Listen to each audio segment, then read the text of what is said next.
পৃথিবীর সর্ববৃহৎ গণতান্ত্রিক যজ্ঞ হল ভারতের লোকসভা নির্বাচন।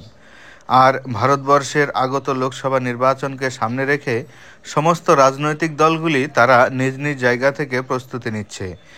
আর অপরদিকে বিজেপি সেও ছেড়ে দেওয়ার পাত্র নয়। তারাও চাইছে আগামী লোকসভা নির্বাচনে ভারতবর্ষের ক্ষমতা দখলের মধ্যে দিয়ে তৃতীয়বারের জন্য শাসন ক্ষমতা প্রতিষ্ঠা করতে।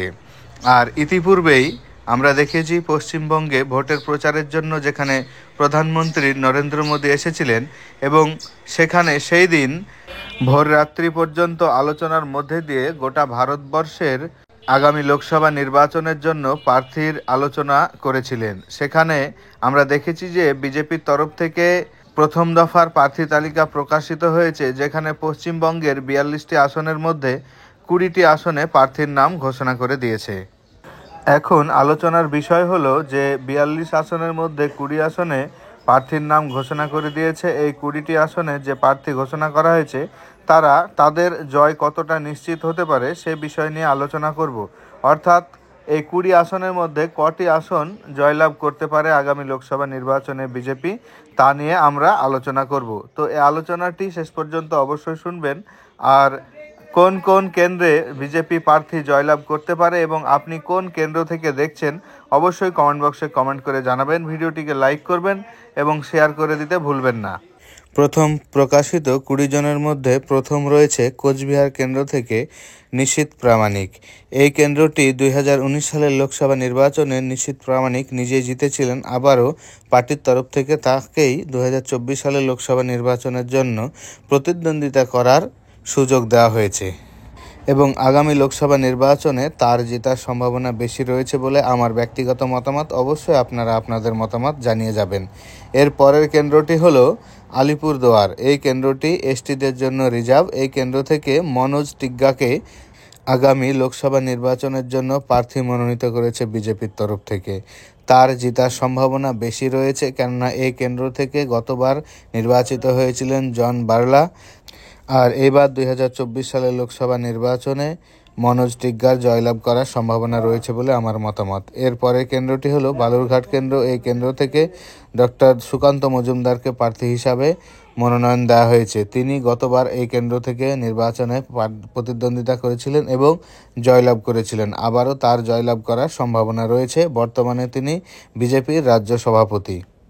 এর পরের কেন্দ্রটি হলো মালদা উত্তর। এখান থেকে গতবার খগেন মুর্মু প্রার্থী ছিল এবং জয়লাভ করেছিল। এবারও তাকেই প্রার্থী হিসাবে মনোনয়ন দিয়েছে পার্টি এবং এবারও তার জয়লাভ করার সম্ভাবনা রয়েছে। এর পরের কেন্দ্রটি হলো মালদা দক্ষিণ। এই কেন্দ্র থেকে এবার প্রার্থী হিসাবে মনোনয়ন দেওয়া হয়েছে শ্রীমতী শ্রীরূপা মিত্র চৌধুরীকে। গতবার তিনি এই কেন্দ্র থেকে বিজেপির হয়ে লড়াই করেছিলেন। সামান্য কিছু ভোটের ব্যবধানে তিনি পরাজিত হয়েছিলেন। আবারও পার্টি তাকে সিলেকশন দিয়েছে এবং এবার তার জয়লাভ করার সম্ভাবনা রয়েছে বলে আমার ব্যক্তিগত মতামত। অবশ্যই আপনারা আপনাদের মতামত কমেন্ট বক্সে কমেন্ট করে জানিয়ে যাবেন। এর পরের কেন্দ্রটি হলো বহরমপুর কেন্দ্র। এই কেন্দ্র থেকে ডক্টর নির্মল কুমার সাহাকে বিজেপি তাদের পার্টির তরফ থেকে প্রার্থী হিসাবে সিলেকশন দিয়েছে এবং আগামী নির্বাচনে তিনি প্রতিদ্বন্দ্বিতা করবেন। এই কেন্দ্রটিকে সাধারণত অধীর গড় হিসাবে পরিচিত। এই কেন্দ্র থেকে অন্য কারো জয়লাভ করার সম্ভাবনা খুব কম রয়েছে। সেখানে এবার বিজেপি এবং তৃণমূল এবং কংগ্রেস সকলে কিন্তু সমানভাবে লড়াই করবে। জেতার সম্ভাবনা হয়তোবা বিজেপির নেই, তবে আশাবাদী, যেহেতু নির্মল কুমার সাহা একজন প্রভাবশালী এবং এলাকায় সুপ্রতিষ্ঠিত ভূমিপুত্র। এর পরের কেন্দ্রটি হলো মুর্শিদাবাদ কেন্দ্র। এই কেন্দ্র থেকে গৌরীশঙ্কর ঘোষকে এবার 2024 সালের লোকসভা নির্বাচনে প্রার্থী হিসাবে বিজেপি মনোনয়ন দিয়েছে। এই কেন্দ্র থেকে গতবারের নির্বাচনে হুমায়ুন কবির বিজেপি থেকে প্রার্থী হয়েছিল এবং তিনি তৃতীয় স্থানে এসেছিল। যেহেতু এই এলাকাটি বিশেষত কংগ্রেস এবং সিপিএমের গড় এবং তৃণমূল বর্তমানে এখানে ব্যাপক প্রভাব বিস্তার করেছে, এখান থেকে বিজেপির ক্ষেত্রে জয়লাভ করা সত্যিই হয়তো কঠিন হয়ে দাঁড়াবে। এটা আমার ব্যক্তিগত মতামত। হয়তো বিজেপি এখান থেকে জিততে পারবে না, অন্য কোনো দল জিতবে। আপনারা আপনাদের মতামত অবশ্যই কমেন্ট বক্সে কমেন্ট করে জানিয়ে যাবেন। এর পরের কেন্দ্রটি হলো রানাঘাট কেন্দ্র। এটি এসসি রিজার্ভ। এই কেন্দ্র থেকে জগন্নাথ সরকারকে আবারও লোকসভা নির্বাচনের জন্য প্রার্থী হিসাবে মনোনয়ন দিয়েছে। এই কেন্দ্র থেকে গতবার লোকসভা নির্বাচনে জগন্নাথ সরকার তিনি জয়লাভ করেছিল। এবারও তার জয়লাভ করার সম্ভাবনা রয়েছে। এর পরের কেন্দ্রটি হলো বনগাঁ কেন্দ্র, এটিও এসসি। এই কেন্দ্র থেকে শ্রী শান্তনু ঠাকুরকে লোকসভা নির্বাচনে প্রার্থী হিসাবে মনোনয়ন দিয়েছে। তিনি গতবার এই কেন্দ্র থেকে লোকসভার প্রার্থী ছিলেন এবং তিনি জয়লাভ করেছিলেন। আগামী লোকসভা নির্বাচনে তার জয়লাভ করার সম্ভাবনা প্রবল।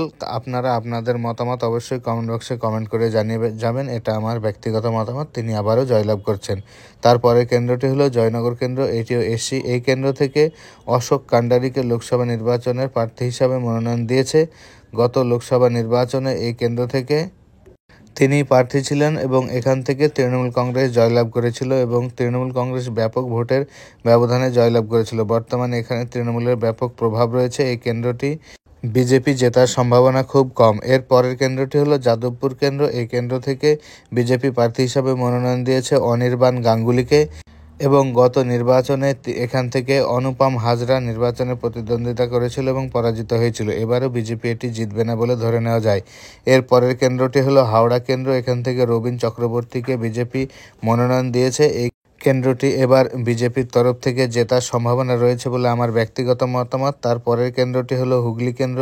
এখান থেকে লকেট চ্যাটার্জিকে প্রার্থী হিসাবে মনোনয়ন দিয়েছে বিজেপি এবং এই কেন্দ্রটি লকেট চ্যাটার্জি গতবারও জয়লাভ করেছিল, এবারও তার জয়লাভ করার সম্ভাবনা রয়েছে অনেক প্রবল। আপনারা আপনাদের মতামত অবশ্যই কমেন্ট করে জানিয়ে যাবেন।